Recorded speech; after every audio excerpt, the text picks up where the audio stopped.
Oke, ketemu lagi sama Bang Kit. Gua sekarang akan ngejelasin materi pertemuan kelima. Ayo kita gas. Nyala bangku.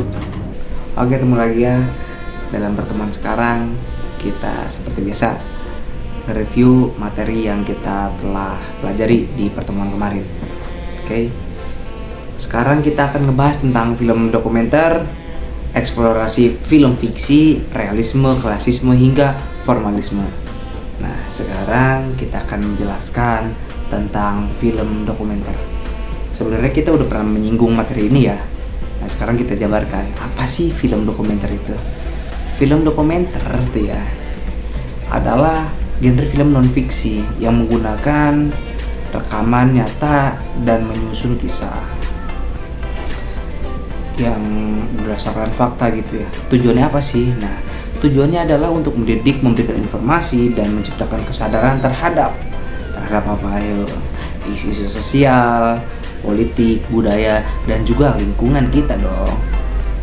Nah, berikutnya yaitu sejarah. Sejarahnya bagaimana sih? Awal kemunculan itu pada tahun 1895.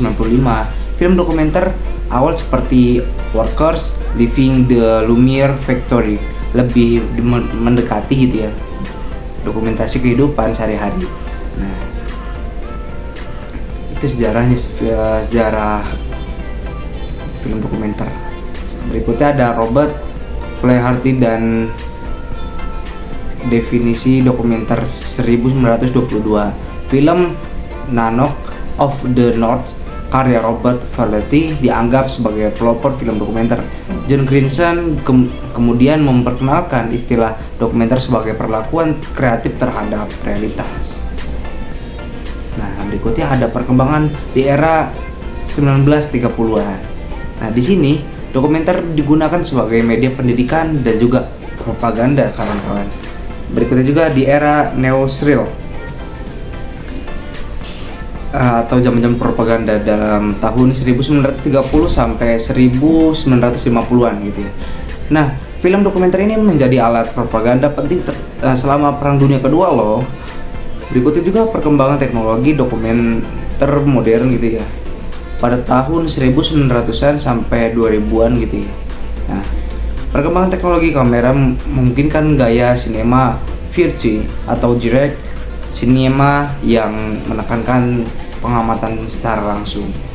Nah, pada zaman di era digital 2000-an sampai sekarang, sampai detik ini, teknologi digital memungkinkan siapapun untuk membuat dan mendistribusikan film dokumenter secara global.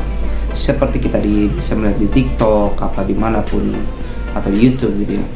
Berikutnya ada peran penting film dokumenter telah menjadi media penting untuk edukasi, propaganda, dan perubahan sosial. Wow, perannya juga lumayan ya, penting juga. Berikutnya itu gua akan menjelaskan sekarang tentang film fiksi. Mungkin kalian udah pernah denger ya, atau pernah tahu gitu film fiksi. Nah, sekarang gua akan lebih jelasin lagi apa sih film fiksi.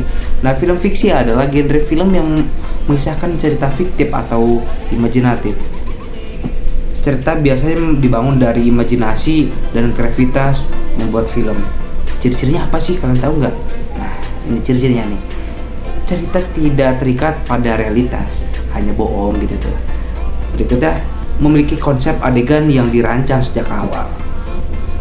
Berikutnya juga ada terikat plot dan struktur cerita kayak plot twist gitu tuh. Berikutnya juga memiliki tokoh protagonis dan antagonis.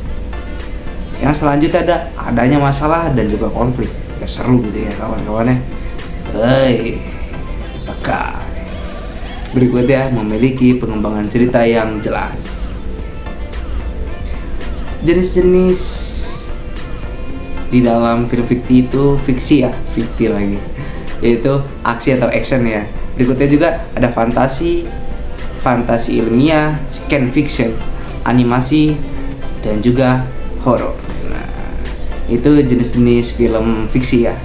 Horor tahu sendiri lah gitu, film-film setan kayak munafik gitu, film munafik ya. Berikutnya juga ada film realisme.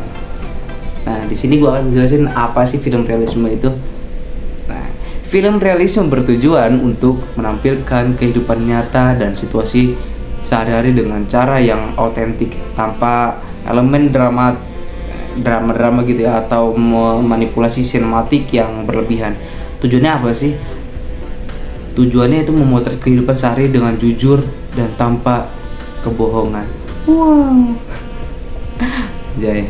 Oke, berikutnya ciri-cirinya apa sih dalam ini ya?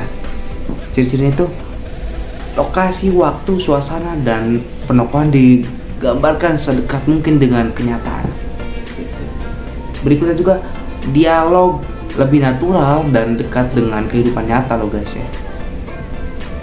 Berikutnya juga ada menekankan pada karakter tokoh.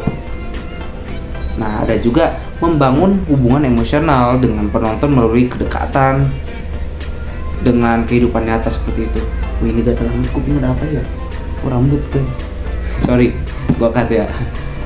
Nah, berikutnya nih ya, ada namanya film klasisme. Apa sih film klasisme itu? Mau tahu? Lanjut part 2 ya. Kagak canda. Nah, film klasisme adalah gaya sinematografi yang menghubungkan elemen realisme dan formalisme seperti jembatan gitu tuh ya. Gitu tuh. Ciri-cirinya apa? Pegel ngomong bahaya. Yaitu narasi yang berfokus pada karakter. Berikutnya gaya visual yang tidak mencolok tentunya. Berikutnya penyuntingan yang halus, smooth, keseimbangan antara keindahan dan visual dan kekuatan itu, kekuatan narasinya sangat klop gitu ya. Berikutnya juga kalian tahu nggak sih sejarahnya bagaimana? Sejarahnya gini, berkembang di Hollywood pada tahun 1990 hingga. Nah, sejarahnya film ini berkembang di Hollywood pada tahun 1910 hingga 1960-an loh guys. Sering disebut sebagai klasikal Hollywood cinema. Ya kayak Tumpah Seair.